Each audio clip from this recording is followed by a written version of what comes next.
A 35-year journey that covered an estimated 1 million miles came to an end at the University of Idaho. October 1979, Patrick Yarber takes his first steps inside Vanderbilt Stadium. A guy from my homeroom from high school had gotten a scholarship as a kicker there, so I wanted to go watch him play. Little did he know, it would kick off a journey that would take him to every corner of the country.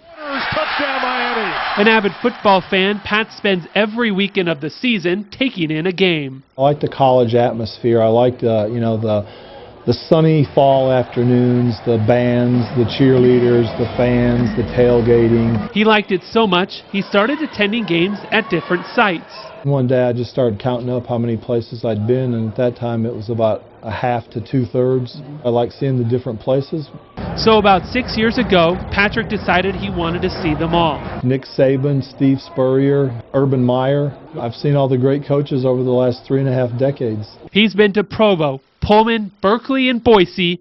Add them all up, and Pat's seen 124 of 125 Division I stadiums, most of them while legally blind. My doctor says you have what's called gun barrel vision. I've lost all my peripheral. I've got like George Foreman on one side and Muhammad Ali on the other, and they're both punching away at my eyes. But Pat rolls with the punches, relying heavily on his binoculars, radio, and the kindness of others to keep up. Even with the binoculars and the radio, sometimes the play happens faster than I can keep up and scan. Thank goodness for replay boards. There's only one place left on Pat's list, and flight number 1,153 of the journey brings him to Moscow, Idaho. This is number 125 of 125. So I just decided if I'm still able to complete this tour, when I get down to the last one, I'm going to come to Idaho and do it at the Kibbe Dome. So here he is, 35 years after starting a journey he never knew he was making.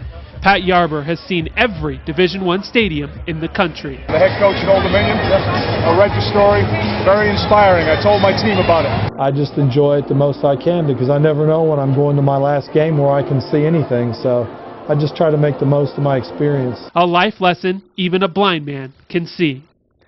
Pat hopes to write a book one day about his travels. He also recommends that every football fan attend a game at Michigan and USC, calling them two of the best atmospheres in the country.